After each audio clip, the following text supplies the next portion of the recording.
एहसन इकबाल जो हमारे federal minister हैं for planning development and special initiatives, उन्होंने एक बहुत ही शॉकिंग रियलिटी हमारे सामने रिवील की है। उन्होंने कहा है कि पाकिस्तान में जो स्टंटेड ग्रोथ है वो अभी जिस जगह पर हम हैं वहीं पे हम 40 इयर्स पहले भी थे, लेकिन जो हमारी नेबरिंग कंट्रीज हैं एक्चुअली उन्होंने तो प्रोग्रेस की है। So I think this is really a national emergency, और हमने इसको क्यों नहीं एज अ गवर्नमेंट हमने इस इशू को प्रोग्रेस किया, हमने क्यों नहीं इस इशू को उठाया। इस हफ्ते दोबारा इमरान खान की किसी से मुलाकात नहीं होने दी गई। उनकी फैमिली और उनके लॉयर्स अडयाला जेल ट्यूसडे को, जैसे कि पिछले हफ्ते गए थे। अपने गार्ड्स हैं जो उनको आके खाना भी देते हैं, दे वर आल्सो इंस्ट्रक्टेड कि आपने इमरान खान से बात नहीं करनी। और जो यूनाइटेड नेशंस का स्पेशल रेपेटोर है उन्होंने इस हफ्ते बहुत क्लियरली एंड लाउडली कह दिया है कि Imran Khan solitary confinement and inhumane detention conditions must and.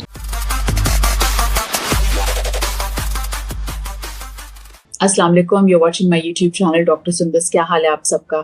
मैं आज सबसे पहले पाकिस्तान में जो एक नेशनल इमरजेंसी है स्टंटेड ग्रोथ की, उसके बारे में बात करना चाहती हूँ। और अभी रिसेंटली एहसन इकबाल ने इस पे दोबारा बात की है। He is been speaking about this consistently for the last few months. Ehsan Iqbal जो हमारे फेडरल मिनिस्टर हैं for planning development and special initiatives, उन्होंने एक बहुत ही शॉकिंग रियलिटी हमारे सामने रिवील की है। उन्होंने कहा है कि पाकिस्तान में जो स्टंटेड ग्रोथ है वो अभी जिस जगह पर हम हैं वहीं पे हम 40 इयर्स पहले भी थे। So there has been no progress in the last 40 years when it comes to stunted growth, and actually 40% of Pakistan's population is suffering from stunting.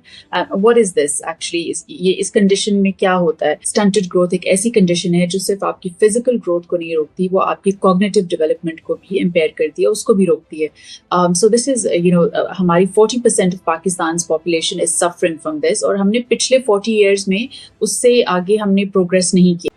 So this is a very sad state of reality. और इस पे एहसन इकबाल ने comment किया है कि stunting is not just a health issue, it is a reflection of failures in clean water access, sanitation, nutrition, education and healthcare. So ये सारे जो factors हैं they are all linked. जब आपकी मुल्क में आपके जो लोगों को अगर साफ पानी नहीं मिल रहा, उनकी जो हेल्थ केयर फैसिलिटीज़ हैं, उनकी जो न्यूट्रिशन है, उनकी जो एजुकेशनल फैसिलिटीज़ हैं, अगर ये सारी चीज़ें लिमिटेड हैं, अगर आप ये सही तरह नहीं प्रोवाइड कर रहे, तो फिर ये जो आपकी स्टंटेड ग्रोथ है, it is linked to all of these factors. It's not just a health issue.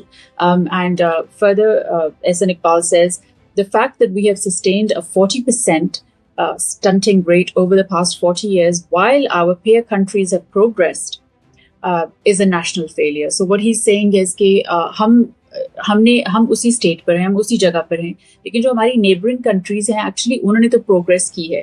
So I think this is really a national emergency, और हमने इसको क्यों नहीं एज अ गवर्नमेंट हमने इस इशू को प्रोग्रेस किया, हमने क्यों नहीं इस इशू को उठाया। इस प्रॉब्लम का क्या सोल्यूशन है? और उसका यही सोल्यूशन है कि जो गवर्नमेंट है वो इसको एक सीरियसली इस इशू को टेकअप करें, और वो एक मल्टी सेक्टरल अप्रोच डेवलप करें। वो जो प्रोविंशियल गवर्नमेंट्स हैं उनके साथ काम करें, और एक कोऑर्डिनेटेड एफर्ट दिखाएं और करें, जहाँ पे सोसाइटी और government are they are synced on this issue and they actually treat it as a national emergency. Because I think जितनी भी हम प्रोग्रेस कर लें on a foreign level, diplomatic level, हम अपनी जो हमारी सोसाइटी में जो एक सोशल इलनेस है, और ये उसमें से एक एग्जाम्पल है स्टंटेड ग्रोथ की, और इस तरह और भी बहुत हैं। जैसे कि मैंने पहले मेंशन किया, साफ पानी नहीं है हर एरिया में, educational facility. So we should really make this a focus अगर हमने ट्रूली पाकिस्तान को अपनी नेबरिंग कंट्रीज के साथ एक कंपेटिटर बनाना है। इस हफ्ते दोबारा इमरान खान की किसी से मुलाकात नहीं होने दी गई। उनकी फैमिली और उनके लॉयर्स गए अडयाला जेल ट्यूसडे को, जैसे कि पिछले हफ्ते गए थे, लेकिन इस दफ़ा उनके साथ ज़्यादा लोग थे। पीटीआई के वर्कर्स तो थे ही, लेकिन अलामा राजा नासिर अब्बास थे, सेनेटर आउन अब्बास थे, Shaukat Basra and many other people. और दोबारा जैसे पिछले हफ्ते हुआ, वाटर कैनन्स का इस्तेमाल किया गया। जब रात हो गई काफ़ी देर, तो उस वक्त वाटर कैनन्स को यूज़ करके उनको डिस्पर्स किया गया। अब ये जो एक कांस्टेंट बैटल है between the government and PTI की मुलाकात कराई जाए, ये कब तक चलेगा? क्या हर ट्यूसडे को हम यही देखेंगे, या will next Tuesday B verse? Will it be better? I really hope it's better, and I hope कि मुलाकात करा दी जाए, क्योंकि अब इस पे तो जो यूनाइटेड नेशंस का उनको एक स्पेशल रेपेटोर है, उन्होंने भी इस पे कमेंट किया है। और I was just looking online to see कि कितने दिनों के बाद ये जो सॉलिटरी कन्फाइनमेंट होती है, इसको हम ऑफिशियली टॉर्चर क्लासिफाई किया जाता है। तो यूनाइटेड नेशंस और various other human rights organisations उन्होंने इस पे स्टेटमेंट्स दी हुई हैं कि कितनी दिनों के बाद अगर आप किसी को इस तरह सॉलिटरी कन्फाइनमेंट में रखें तो हम इसको टॉर्चर कह सकते हैं। So according to the UN, they consider solitary confinement lasting more than 15 consecutive days to be a form of torture or cruel, inhuman or degrading treatment. So इससे तो बहुत ही क्लियर हमें पता चलता है कि ये पिछले अभी जब नवंबर में भी ऑलमोस्ट एक महीने के लिए इमरान खान की मुलाकात नहीं कराई गई किसी से, और उनके जो अपने गार्ड्स हैं जो उनको आके खाना भी देते हैं, दे वर ऑल्सो इंस्ट्रक्टेड कि आपने इमरान खान से बात नहीं करनी।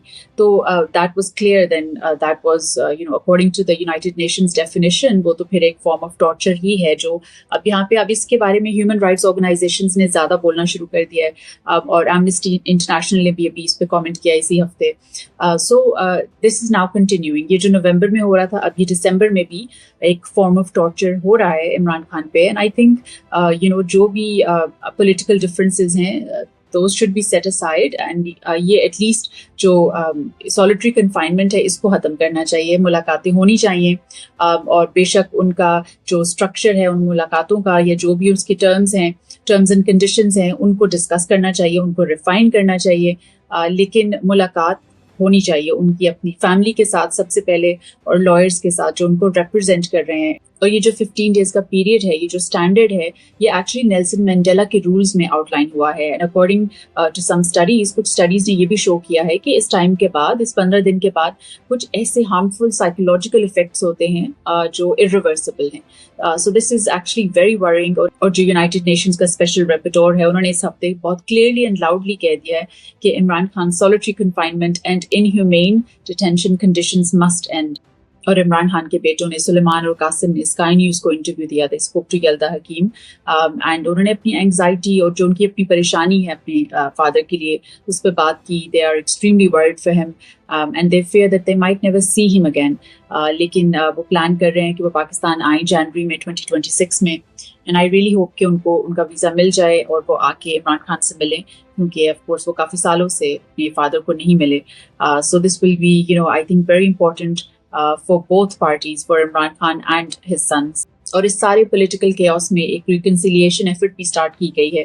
फवाद चौधरी, इमरान इस्माइल और महमूद मौलवी ने इसको स्टार्ट किया इस इनिशिएटिव को, and what they are trying to do is कि वो पॉलिटिकल टेम्परेचर को कूल डाउन करना चाह रहे हैं। और उनका जो इनिशिएटिव है, उनका जो आइडिया है वो ये है कि जो कोट लखपत जेल में प्रिजनर्स हैं, शाह महमूद कुरैशी, डॉक्टर यास्मीन राशिद, एजाज चौधरी, उमर सरफराज चीमा, इन सबको जेल से निकाला जाए और ये एक PTI का स्ट्रक्चर फॉर्म करें, और फिर ये सब मिलके ज़्यादा इफेक्टिवली गवर्नमेंट के साथ ये जो पॉलिटिकल डेडलॉक है इसको ख़त्म कर सकें। सो लेट्स सी कि ये इनिशिएटिव कहाँ तक जाता है, इसका क्या आउटकम होता है, विल इट सक्सीड और नॉट। इसमें कुछ ओवरसीज पाकिस्तानीज भी इन्वॉल्व हैं जिन्होंने प्लेज किया है कि अगर ये रिकन्सिलिएशन एफर्ट सक्सीड करती है तो फिर वो $1 बिलियन इन्वेस्ट करेंगे पाकिस्तान में। And as we know, overseas Pakistanis तो ओवरवेलमिंगली इमरान खान को सपोर्ट करते हैं, उनके कॉजेज़ को उन्होंने बहुत सपोर्ट किया है, शौकत खानम को, नमल को, and now they really want to see an end to this political deadlock. They want to see Imran Khan being released. So उन्होंने भी इसमें अपना हिस्सा शामिल ये किया है कि अगर ये सक्सीड करती है ये इनिशिएटिव तो वो भी पाकिस्तान में इकोनॉमिक इन्वेस्टमेंट लेकर आएंगे। सो आई विल डेफिनेटली ऑब्जर्व कि ये जो इनिशिएटिव स्टार्ट किया गया है, which has I think very good intentions, ये कहाँ तक जाता है, इसका क्या आउटकम होगा, और इसको हम ज़रूर कवर करेंगे ऑफ कोर्स जैसे ही इसका हमें कोई रिजल्ट नज़र आएगा। So this is everything for today. I'll speak to all of you in my next vlog. Stay safe, अपना बहुत ख्याल रखें, अल्लाह हाफ़िज़।